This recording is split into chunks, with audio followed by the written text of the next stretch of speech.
Good morning, students. Sorry, good afternoon. It's already 1 o'clock. Good afternoon, students and other viewers. Today, once again, we are here, myself and Dr. Pradeep Kumar. We would be discussing in this session and the following sessions as well, rural demography. Rural demography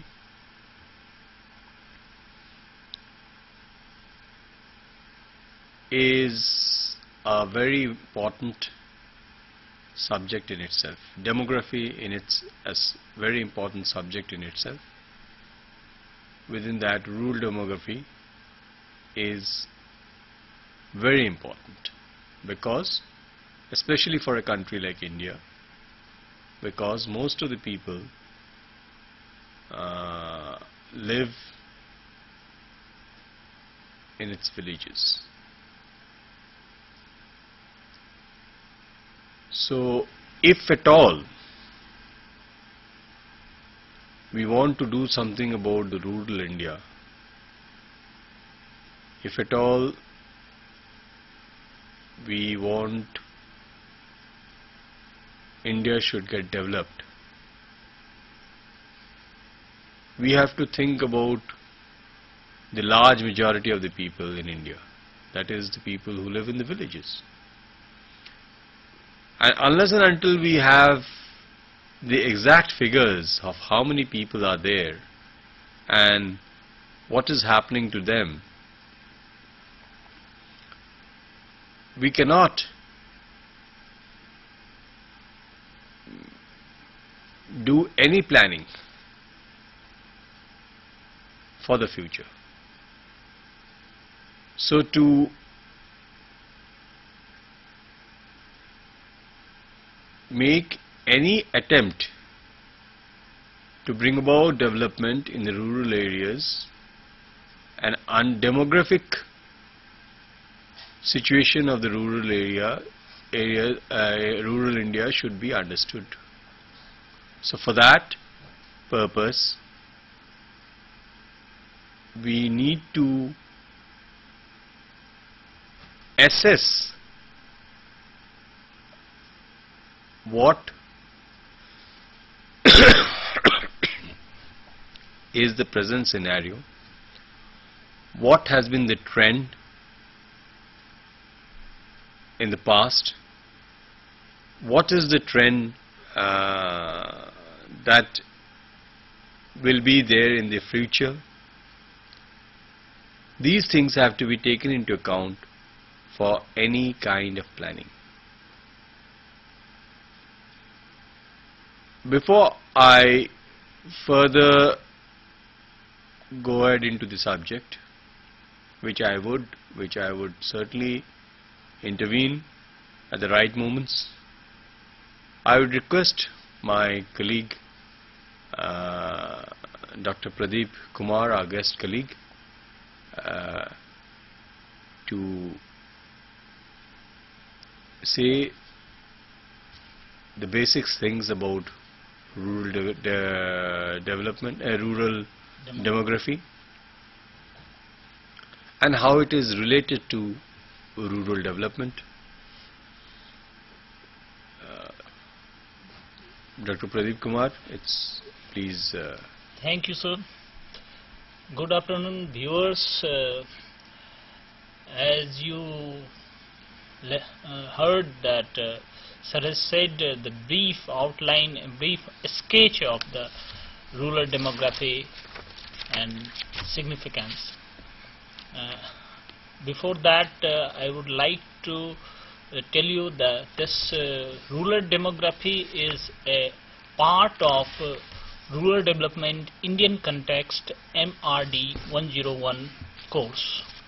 Within that course, we have already discussed in previous session what is rural society, what are the concept of rural society, what are its major features, and how it is important to study in rural development. In the last session we discussed all these in detail, and today we are coming to the next part of this rural development Indian context is rural demography. Briefly, I would like to give you the outlines what we will discuss within the rural demography. Rural demography, we will discuss today the concepts, and particularly in Indian reference, Indian context, what are the situation, what are the rural demographic structure, what are the changes, whether it is going negative, positive, whatsoever the growth and composition of the rural demography and its significance for rural development. These are the broad outlines. We will deal it with specific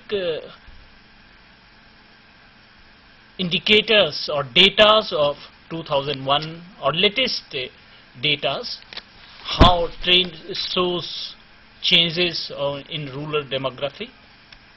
These are a very important area we are going to cover today.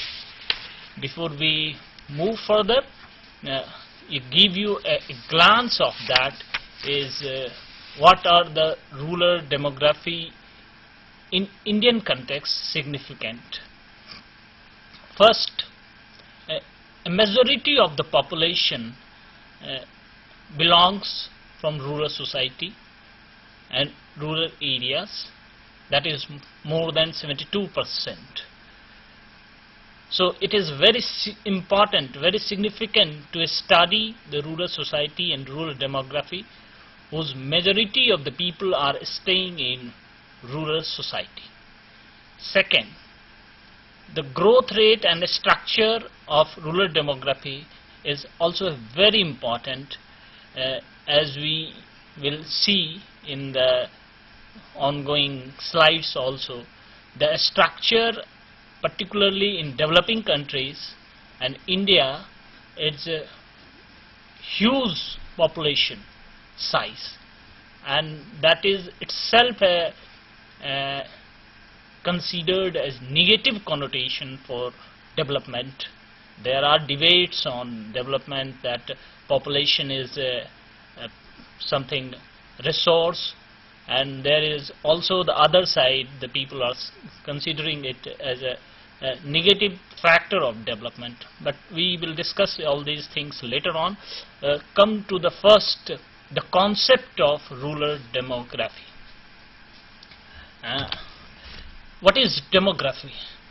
Demography term, demography is basically coined by a French social scientist, A. Guillard, and to study the what are the human population, statistical descriptions of human population and its changes.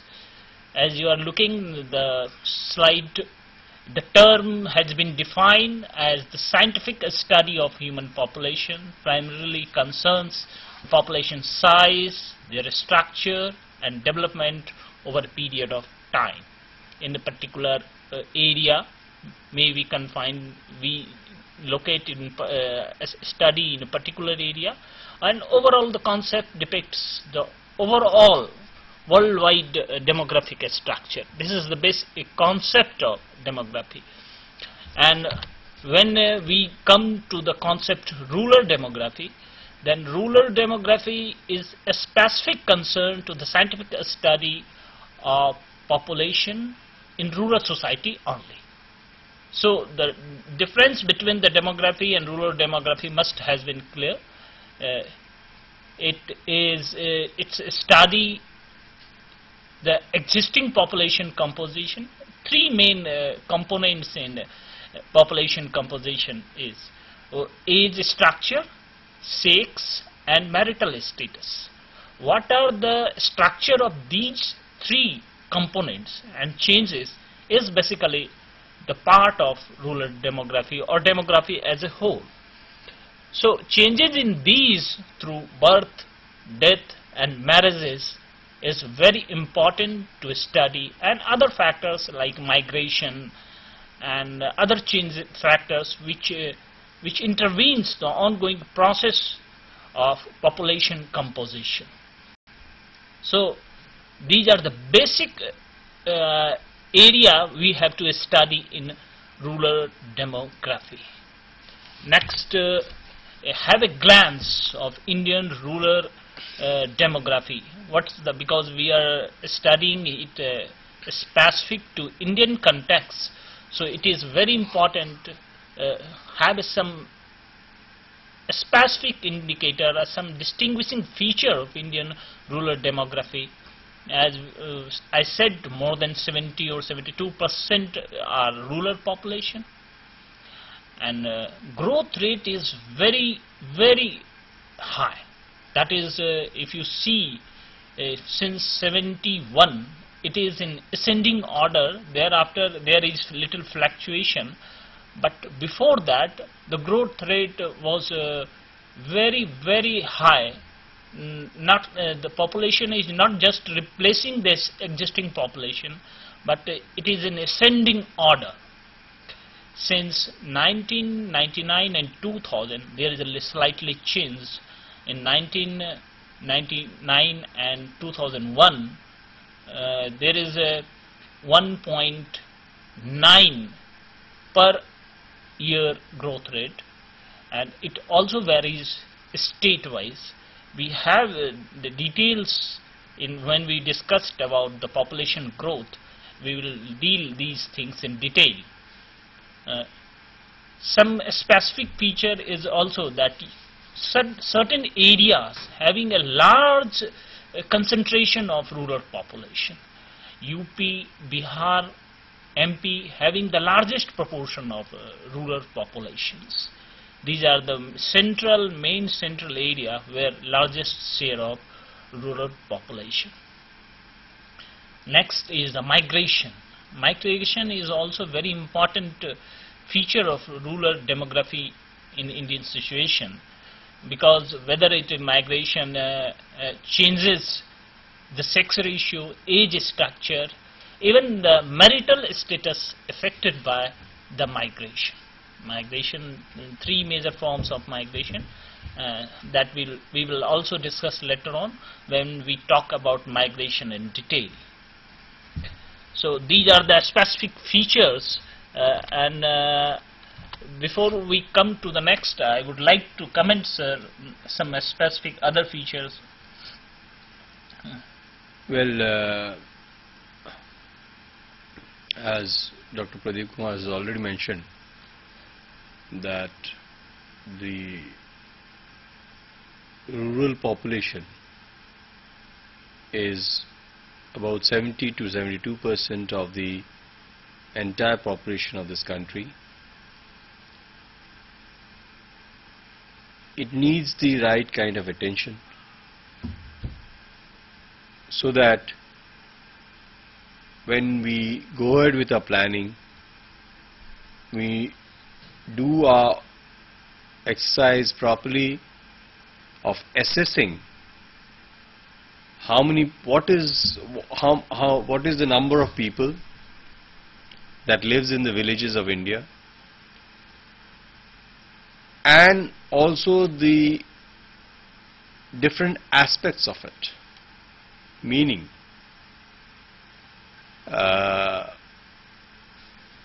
he has already talked about migration, he has talked about age, he has talked about marital status and something else? Yes, marital status, sex ratio. Sex ratio, all that he has mentioned, these indicators. Now, if you pick up any one of them, you would find things are changing. Things are changing. It has not been. It was something else earlier. Now it's different. Earlier, the sex ratio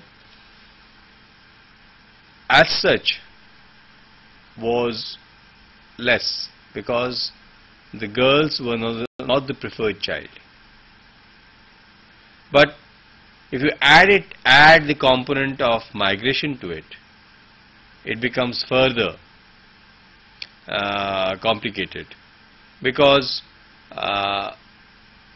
in a village, the male population, the young youth male, are moving out to the cities.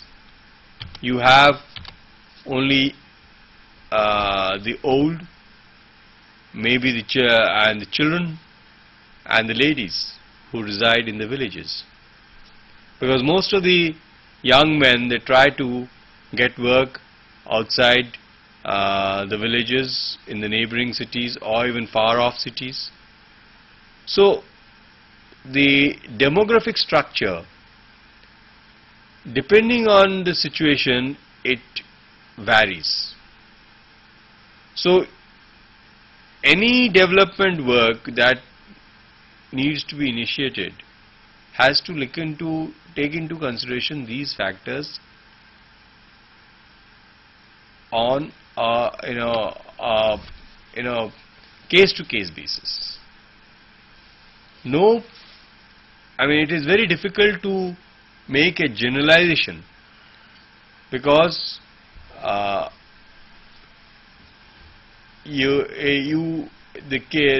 situations are different. Maybe some villages, their population may have gone up. They are no more like villages. They have become like small towns. So those things have to be taken into account.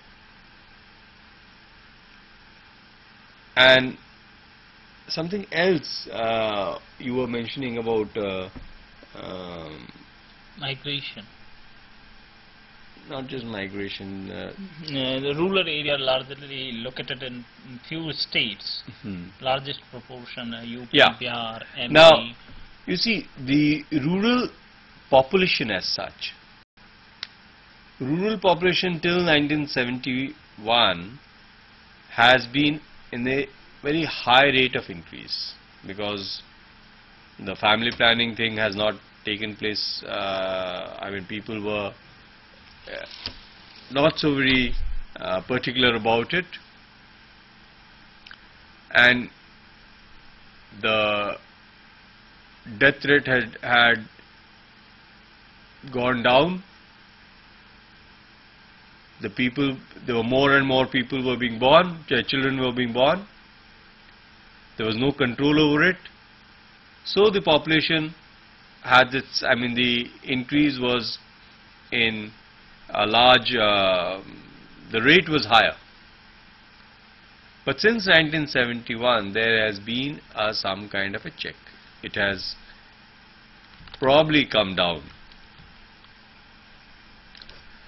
But this is not enough. You see, the population increase, even a small fraction increase of the rural population, is a huge number, is a very big number. Even if the population, it is on the slide, but still the growth is there. And the growth, there may be a slide of the rate, but in the real growth, in the real number sense, the growth is there, and that number is huge. It is so huge that it is as big as the population of an entire country. We were told that India adds every year an Australia to it, meaning thereby we add as many people there are in Australia every year to India. So you can imagine how fast we were growing. Yes, I remember he was mentioning that the population growth could be advantageous for us.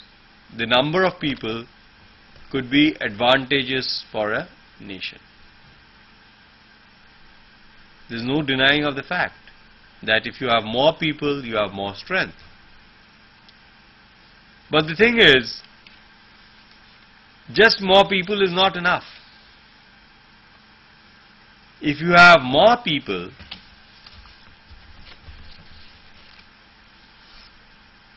who have good health, who are educated, who have the adequate skills,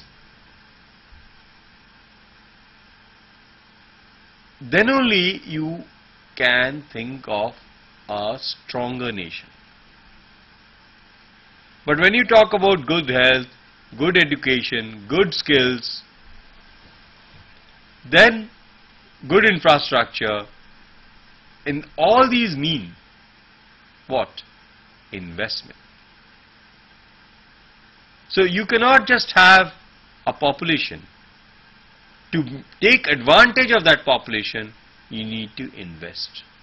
Unfortunately, we are not so well off that we can rear all the children in the proper manner. It is only a few sections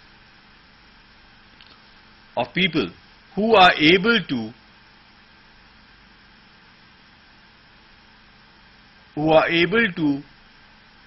take care of the children. There are millions who even do not go to school.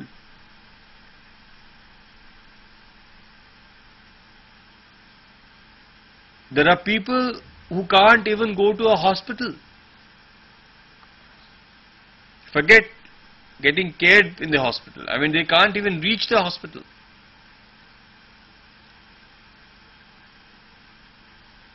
And skill development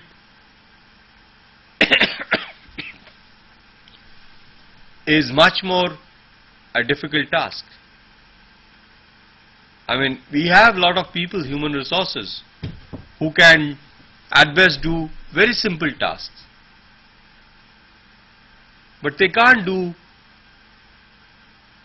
beyond the ordinary simple work that a villager does. They can't use computers. They can't use machines. It is only a very small fraction who can use these things. Now, if that is the situation, then what happens is, it is only a small section of the country who can be economically engaged in the right kind of, in a proper manner. And the rest of the country is going to depend on the labor of such a small section. So obviously,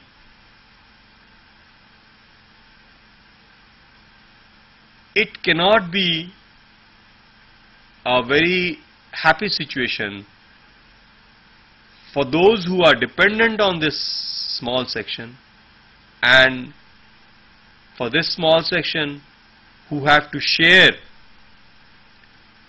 much of their resources for these people.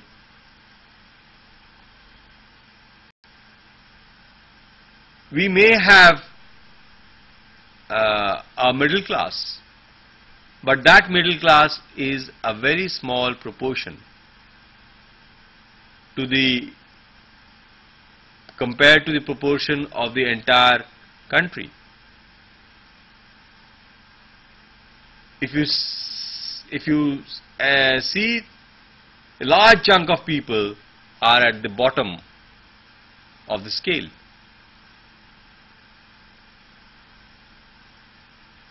Now, it is only the middle class which is active, because it is only the middle class which can be active, because they have the education, they have certain extent sound health, and they have some skills. And it is these three things basically which keep a person engaged in the right manner. Otherwise, I mean, you are engaged, but it can be said you are underemployed. You work throughout the day, but you get hardly anything which can keep you going. You can hardly afford taking care of a family. So what is the point of working 24 hours when you really can't earn that much to manage a family? So we have to increase the education of people. We have to increase the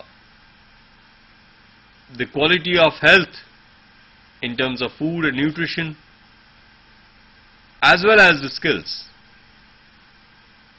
If we do that, then we'll have more and more people who are able to earn for themselves a good amount of money. And if they earn adequate money, that means they have a better purchasing power. If they have better purchasing power, they'll be able to purchase things that are required for day-to-day living. And that would create a demand of different kind, not merely consumer demand, but also demand in infrastructure as well. You need, for instance, in a place like Delhi, you need a metro.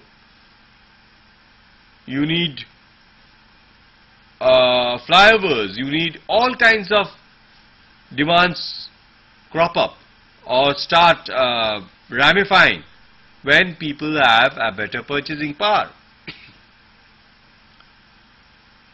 So then market is created. Now, without increasing the purchasing power of the Indians, how do you expect the Indian market to become bigger and wider and much more stronger? With just mere population, we cannot have a better market in India. So it is in the interest both of the advanced countries as well as the interest of the business people in India that rural development takes place. That means people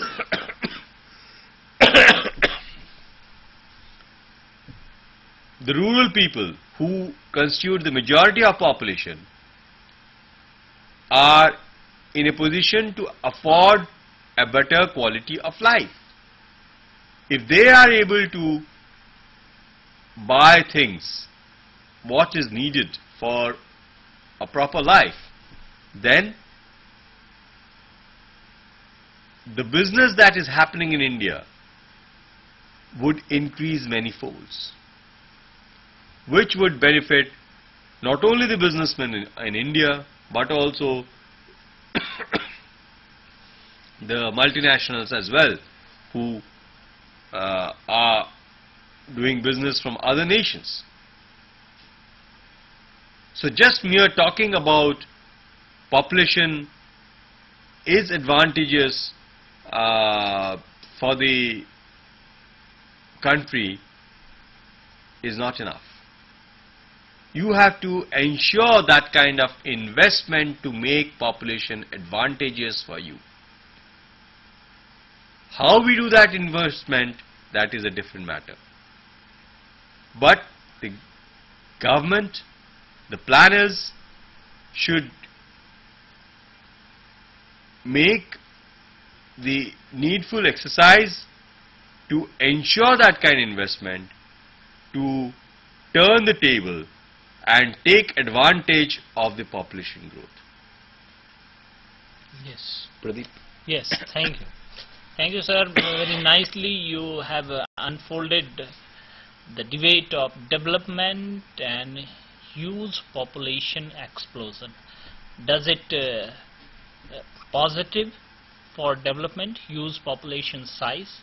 Because there was a debate, long debate, the only human resource, the existing human resource, without a skilled human resource, how it is useful for development. Development is not possible without a proper health, education and natural resources. Whatsoever the natural resources we have, sustainable to that human resource is only supportive to development. As you are looking, the four component: health, education, food, water, housing, included housing, land infrastructure support. These are the four important developmental indicators which must be supportive to the human resource. Unless that human resource is not supportive to development. Health is a very, very important indicator. What is the mortality rate?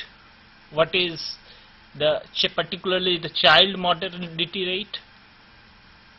And life expectancy. It's very important. If we see the life expectancy in developing countries, it's very low, less than 60. While we see the indicators of life expectancy in the developed countries, it goes more than 70, more than 75.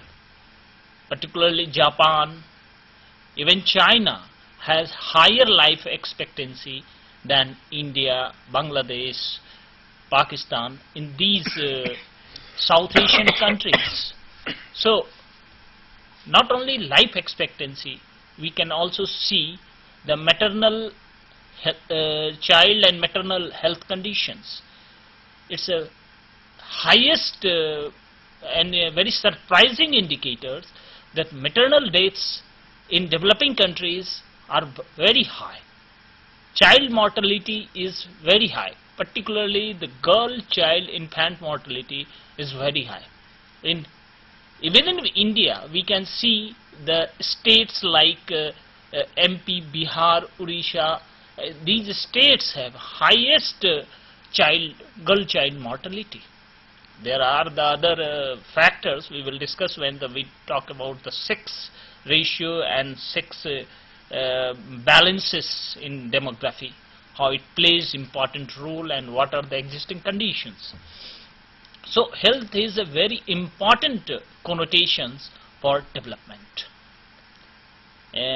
Apart from these, new upcoming diseases is also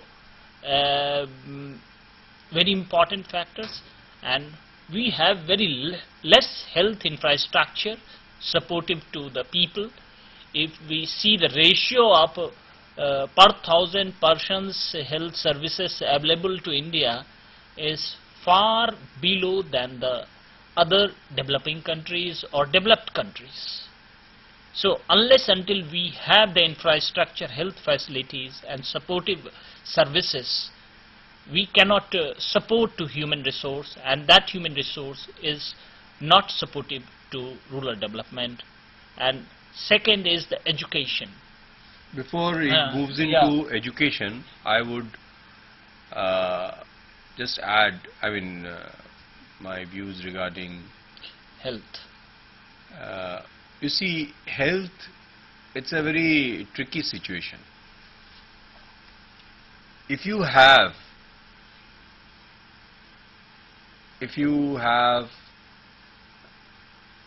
a better life expectancy, why is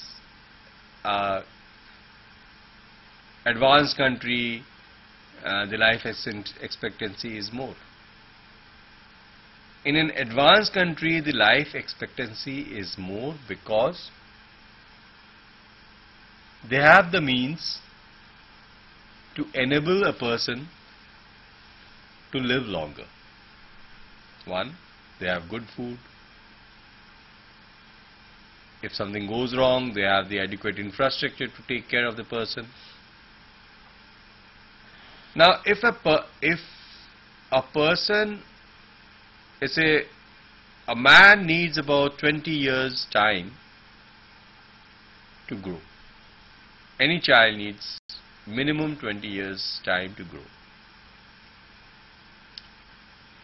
And beyond that time is the time for investment.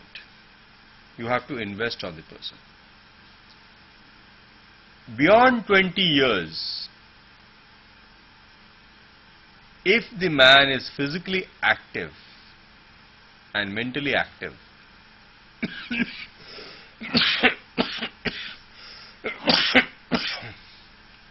he is economically engaged. He can be economically engaged.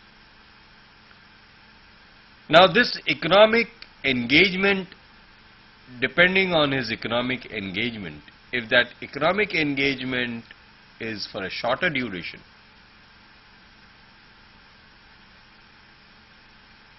then the returns are less. You invest on a person for 20 years and the person lives for another 5 years. How much do you get? But if a same person lives for 10 years, you get better return from him. If that same person lives for 15 years, you get much better return.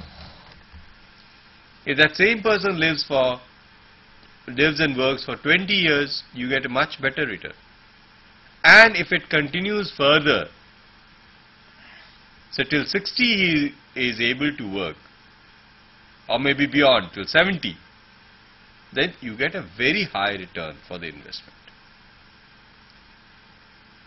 Now, when you have such kind of returns, higher returns, obviously that will show up. There will be economic growth. And when you have economic growth, then, you know, to have that kind of longer life expectancy, you have to have right kind of investment. We are trying to wind up this session because the time is up, and we will continue with further sessions on rural demography, part 2, the next session. But I would repeat, as I speak in every session regarding questions. We are not getting any questions. Please do ask us questions. We would be very happy if we get even very difficult questions which we cannot answer. I mean, please do ask us questions. We would try our best to respond to your questions. Without those questions, we feel as if it is just a one-way process. If there are no listeners for us, then what is the point of preparing and coming down and giving these talks? Please make us feel that there is an audience for us.